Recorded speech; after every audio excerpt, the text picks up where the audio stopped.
Buenos días, bienvenidos a nuestra cápsula de inicio de la semana en la tendencia de los mercados. Nuevamente, la semana pasada vimos un balance positivo en los índices de Estados Unidos con ganancias del 0.5% del Russell hasta un poquito más del 3% en el Nasdaq.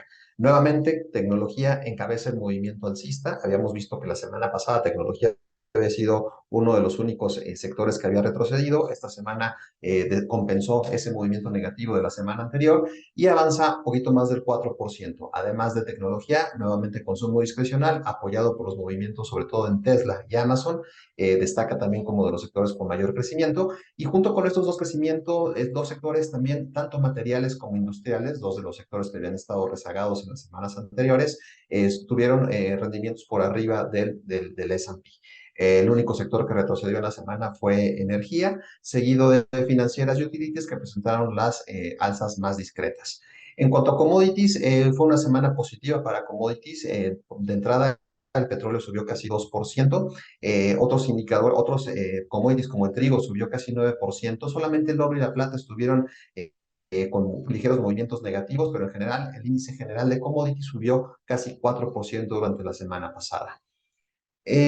Pasando a el heatmap, vean cómo se volvió a pintar de verde generalizado el mapa de movimientos de la semana. Nuevamente tecnología destacando con movimientos importantes. Ahí está Tesla, Meta, Microsoft, Nvidia, con rendimientos semanales muy fuertes. El único sector que estuvo con un rojo intenso fue todo lo relacionado con seguros médicos que retrocedieron de manera importante la semana pasada y también las empresas de energía, a pesar del repunte del 2% en el petróleo, ExxonMobil y Chevron bajaron ligeramente 2 y 1%, pero en general el movimiento tapizado de color verde durante la semana pasada. En cuanto a sectores, seguimos detectando o registrando sobrecompra en consumo discrecional, telecomunicaciones y tecnología. Y a diferencia de la semana pasada, que no teníamos estas dos condiciones, ya el S&P está operando en sobrecompra y las industriales, XLI, también ya con el repunte que hemos tenido en las últimas 2 semanas, ya está operando en zona de sobrecompra. Las que se ven todavía apenas a media tabla entre sobrecompra y sobreventa son energía, XLE, y consumo básico, XLP. Son los que se ven más rezagados en este momento.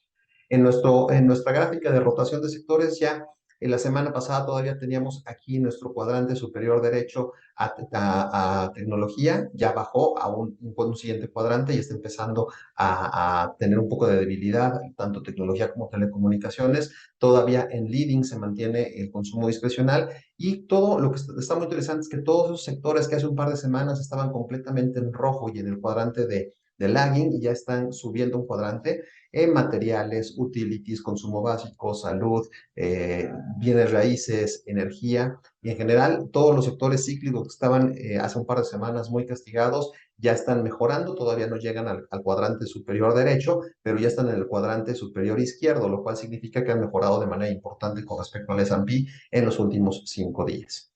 El volumen la semana pasada fue también con un volumen ascendente, no nada más fue el movimiento alcista del S&P, también vino acompañado de un volumen ascendente, sobre todo del martes a viernes. El viernes se explica por el rebalanceo que hubo de los índices FTSE, pero también los días anteriores fue constantemente volumen por arriba del promedio.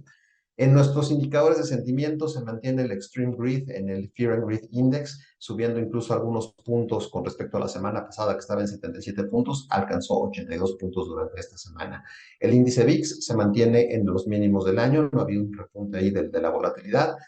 Las posiciones cortas en los hedge funds es la segunda semana consecutiva en que se reducen posiciones cortas. Eso también explica mucho el movimiento alcista por los cortos que se están cubriendo. En las últimas 2 semanas hemos visto ahí una cobertura importante de cortos en las posiciones de los hedge funds. Y finalmente, la encuesta de inversionistas retail es la segunda semana consecutiva que registra un nuevo récord para los últimos 2 años, en 45% la encuesta cargada a la parte bullish y la parte bearish, que hace 2 semanas estaba en 37%, en este momento está apenas en 22.7%. Todavía muy optimistas los inversores retail en estas últimas 2 semanas. En el market breadth también ha mejorado de manera interesante. Si recuerdan, todavía hace un par de semanas veíamos cómo el S&P seguía subiendo y que el porcentaje de empresas por arriba del promedio móvil de 50 y de 200 días iba bajando. Con esta rotación de sectores que comenzamos a ver en las últimas 2 semanas, esto ya está mejorando un poco. Todavía debajo de lo que ha subido el S&P, pero por lo menos ya no tiene esta diferencia tan importante que estábamos viendo marcada en las últimas semanas. Ya está mejorando este indicador. Y finalmente, nuestros niveles técnicos. El S&P ha alcanzado un nuevo máximo en el año. Obviamente, ya con este movimiento que tuvimos en la semana, ya está operando en niveles de sobrecompra. El RSI se ha colocado en 73 puntos, que es la lectura más elevada del S&P en los últimos casi 2 años. Entonces, sí estamos ahí en una lectura muy fuerte de sobrecompra. El viernes cerramos la semana con un movimiento negativo, aunque parecía que todo estaba puesto en la mesa para que tuviéramos ese movimiento debido al rebalanceo de los FTSE, debido al vencimiento de opciones y futuros que normalmente generan volatilidad y debido a que hoy era día festivo en Estados Unidos. Por eso vimos este movimiento negativo el viernes. Si de verdad es un cambio de tendencia, por lo menos un movimiento de toma de utilidad, es necesario que el día de mañana veamos una nueva vela negativa y sobre todo que veamos un cierre por debajo de 4.400 puntos. Esto nos daría pie a por lo menos intentar un regreso a 4.300 puntos, pero por lo pronto está ya el S&P a más de 2 desviaciones estándar de su regresión de 60 días y operando en sobrecompra. En el IPC, el IPC obedeció a la zona de resistencia que está colocada entre los 55.300 y los 55.500 puntos. Si recuerdan, desde mediados de enero hemos estado operando en una banda entre los 52.500 más o menos y los 55.500. La semana pasada se acercó a esta parte superior de la banda y tuvimos este regreso el viernes. Para poder considerar que ya rompió la parte alta de la resistencia, pues tendríamos que ver un cierre por arriba de 55.700, 55.800 para considerar que está rebasando resistencia. En este momento está colocado justo ahí en esa zona de techo.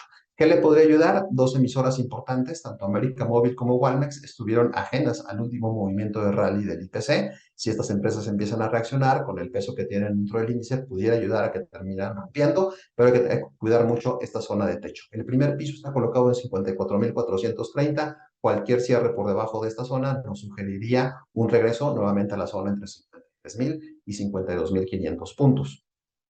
El tipo de cambio ha mantenido este movimiento de apreciación del peso con respecto al dólar ya por cuarta semana consecutiva, luego de que había tocado los 18 pesos, ya está operando muy cerca de 17.10.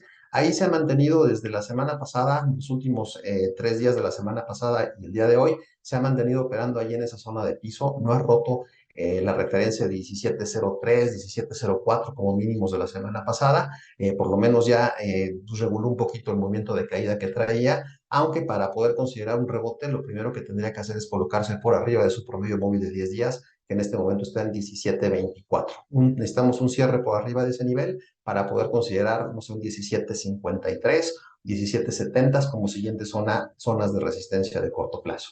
Puede ayudarle que el DXY, que también había tenido un movimiento importante de baja la semana pasada, parece que también encontró ya piso en los 102 puntos, lleva 2 días consecutivos de alza el DXY, tendría que romper 102.60 para poder suponer un movimiento más fuerte de rebote, pero por lo menos este movimiento de caída que traíamos muy marcado entre martes y jueves de la semana pasada parece que ya encontró piso. Muchas gracias y nos escuchamos la siguiente semana. Hasta luego.